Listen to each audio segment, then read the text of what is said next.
আছে যে এটাকে বাস্তবায়ন করতে হবে এবং এটার বাস্তবায়নের যে ধারাগুলো আছে সেটা কতখানি বাংলাদেশে অগ্রসর হয়েছে সেটাও দেখার বিষয়। প্রথমত একটা জিনিস হচ্ছে যে বাংলাদেশে আভ্যন্তরীণ আইন নাই গুমের বিষয়ে, এটাকে অ্যাড্রেস করে যে উদ্যোগটা নিয়েছে ইন্টারিম গভর্নমেন্ট সেটা হচ্ছে গুমের বিরুদ্ধে একটা অর্ডিন্যান্স ড্রাফট করেছে এবং এইটা হচ্ছে গুমকে ক্রিমিনালাইজ করার জন্য প্রথম ধাপ বাংলাদেশ স্বীকৃতি দিল।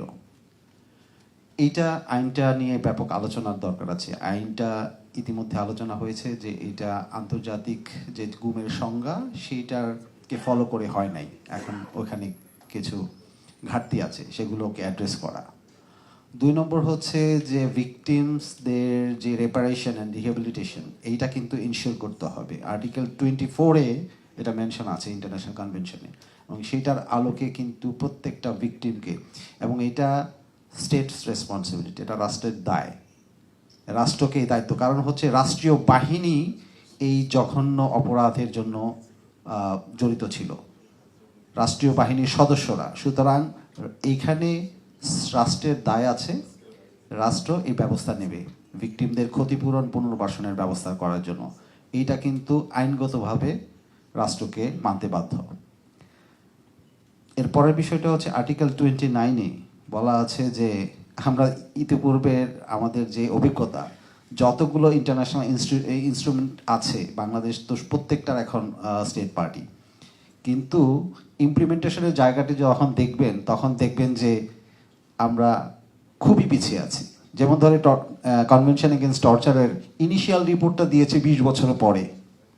সো এইটা যাতে এরকম না হয়, যে এই যে ইন্টারন্যাশনাল কনভেনশন যে আমরা সাইন করলাম আর্টিকেল 29 অনুযায়ী 2 বছরের মধ্যে কিন্তু রিপোর্ট দিতে হবে, এইটা যাতে সরকারের মাথায় থাকে এবং ইন্টারিম সরকারের মাথায় থাকুক, এবং পরবর্তীতে যে সরকার আসবে তাদের মাথায়ও যাতে থাকে যে এই যে অব্লিগেশন এইটা যাতে ফুলফিল করে। এবং এটা শুধুমাত্র দায়সারা গোছের আমরা একটা ইন্টারন্যাশনাল ইনস্ট্রুমেন্ট র্যাটিফাই করলাম, শুধু তার মধ্যে সীমাবদ্ধ যাতে না থাকে, এইটা স্মরণ করিয়ে দেওয়া। দ্বিতীয়ত হচ্ছে যে কনভেনশন এগেনস্ট টর্চারের যে অপশনাল প্রোটোকল, সেইটা কিন্তু আমরা বহু বছর থেকেই যখন মানবাধিকার কর্মী হিসেবে এই বিষয়ে আলোচনা করতাম তখন এটা আমরা বলে আসছিলাম। সো গভর্নমেন্ট 10ই জুলাই কিন্তু ক্যাবিনেটে এইটা একটা অনুমোদন হয়েছে যে অপকেটকে এক্সিড করা। এখন এইটার সেকেন্ড ধাপটা বাকি।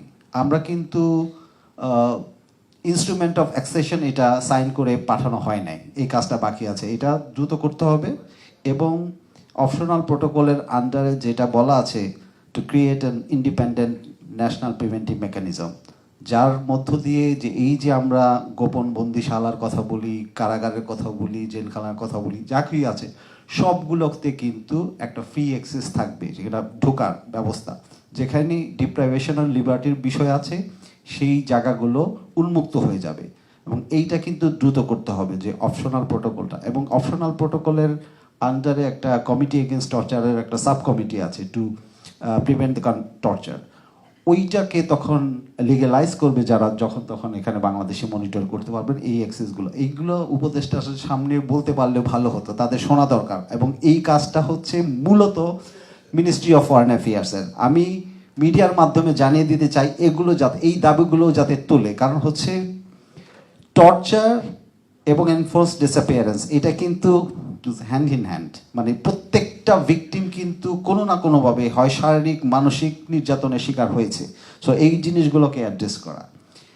আর এরপরের বিষয়টা হচ্ছে যে রেন্ডিশন টু ইন্ডিয়া, আপনারা দেখেছেন যে গুমের শিকার ব্যক্তিদেরকে কিভাবে ভারতের, এবং there was a nexus between Bangladeshi intelligence and the Indian intelligence, and there are reports and যে এভিডেন্স যে বাংলাদেশের বন্দীদেরকে ভারতীয় কর্তৃপক্ষের হাতে হ্যান্ডওভার করছে এবং এক্সচেঞ্জ হচ্ছে।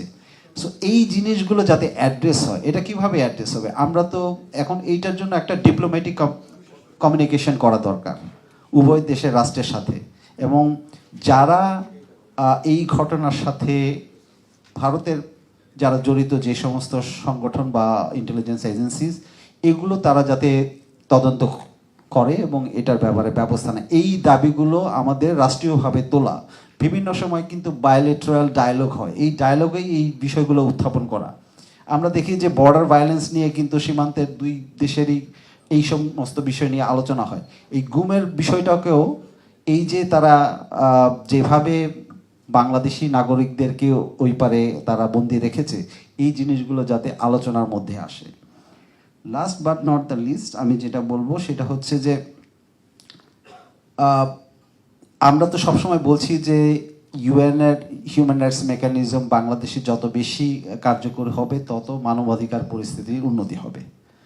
So this is one of the main demands that human rights organizations or human rights activists are demanding.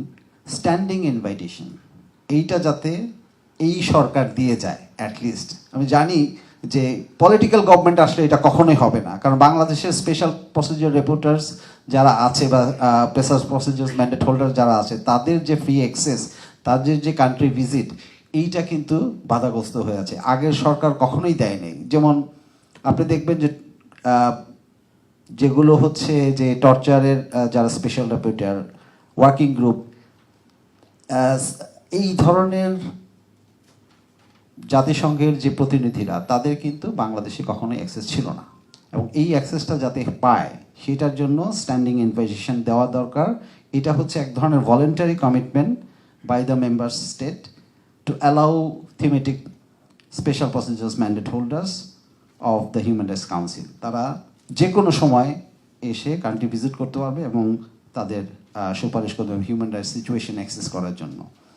এই জিনিসগুলো আমাদের করা দরকার, এই দাবিগুলো পাশাপাশি তুলো। বিচারের প্রক্রিয়া নিয়ে কথা বলেছেন, বিচার তদন্ত নিয়ে কথা বলেছেন, আইনের ফাঁকফোকর নিয়ে কথা বলেছেন, সেগুলো সবই আছে। কিন্তু পাশাপাশি যেহেতু আমাদের এটা একটা ভালো উদ্যোগ হয়েছে যে বাংলাদেশে ইতিমধ্যে হাই কমিশনারের অফিস হয়েছে, এবং এই কাজগুলো আরও দ্রুততার সাথে হওয়ার দরকার। আমি আশা করি যে হুমা খান আছেন, এই বিষয়গুলো তারা সরকারের সাথে তুলে ধরবেন যাতে গভর্নমেন্ট এই কাজগুলো অন্ততপক্ষে নির্বাচনের আগে এই অন্তর্বর্তী সরকার এগুলো করে যান।